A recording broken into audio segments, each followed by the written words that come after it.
One of the aspirations from our initial Inequalities Summit back in March 2022 was that we began to have conversations with our communities using the place standard tool that we used at the summit, but to actually engage with our residents and really listen to and understand what their thoughts and feelings were about the place that they live in and how good their place is. We were very fortunate to be able to work with colleagues from our regeneration and our housing teams and to be able to take that forward in the Hurst area of Ashington. We spent some time having conversations with people in Hurst over the summer last year.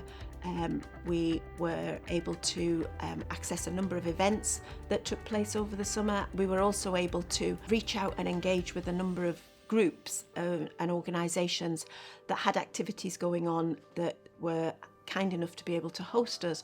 That enabled us to reach in and be able to get some of those quiet voices that we don't often hear from when we do consultations or surveys. And it's really important that we're able to understand the aspirations of everybody that lives in a particular community. So that was really positive for us. It's been very much a constant touchstone for us to sort of reflect back on the conversations that we had, just to ensure that whatever is included in the master plan very much meets the objectives that the community laid out very clearly to us last year.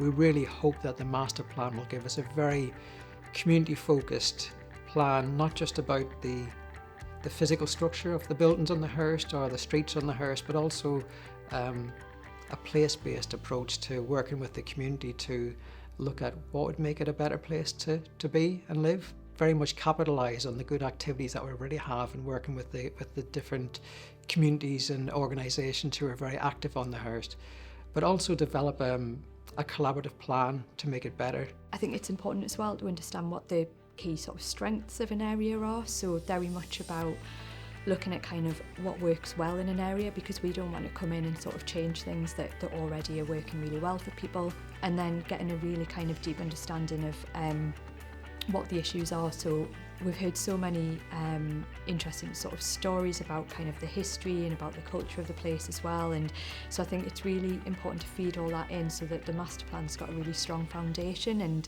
it's then about kind of building on that and sort of celebrating kind of what's great about the area already, recognising that there are challenges which need to be addressed, and then hopefully kind of working with people to look at kind of ways to address those. In my experience, we really want to work in this way in terms of sort of making sure that we integrate community engagement into any sort of master plan process. I think sometimes it can be a bit more challenging in that it often depends on sort of the timescales that you've got for a project or funding, or how keen a client is to kind of take that approach. And I guess sometimes there is a bit of a sort of nervousness as well about asking people what they want and what they need, and making sure that we can kind of incorporate that feedback. So it's definitely something that we always want to do and are really keen to do. So it's been absolutely fantastic to work with the council and the partners on this project, where we've been able to take this approach.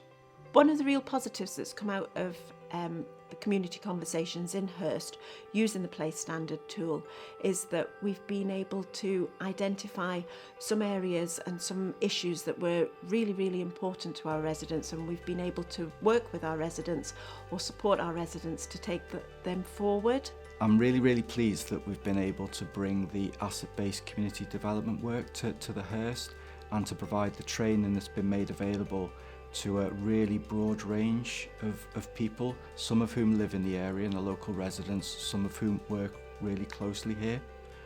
The actual training has given people a different perspective about how we can work with and support the local community. This isn't about what the council can do or what other services should do to the community. This is about how we can support the community to do things for themselves. So my name is Carla Thompson. I'm the Hurst coordinator for the whole of the Hurst. I work for Northumberland Communities Together.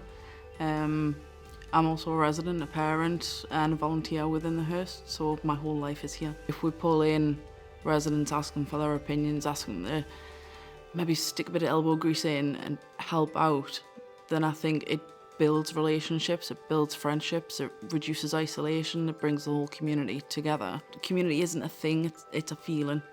And I think to feel your community is totally different to just living in it. If you're just existing there because that's where your house is, you can pick your house up and move it anywhere else, but you can't take that community feeling with you. And once you're involved and enmeshed, that feeling just takes over your whole life. I've been within so many different organisations as a volunteer that I've fallen in loads of different communities, but this one just pulls you in and keeps you here. It's a warm, fuzzy feeling, I think, describes community. We're said to be deprived, maybe get rid of that word and just stop saying we're a deprived community. We're actually a beautiful one.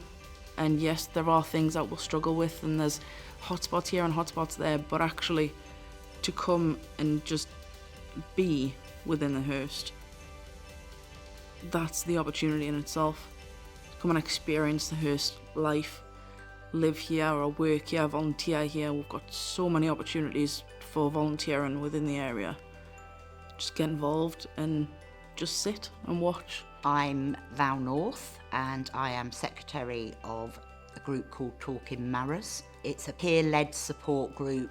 The idea of the group is to stop people being lonely, to stop people with depression and that, people that don't get to meet anybody.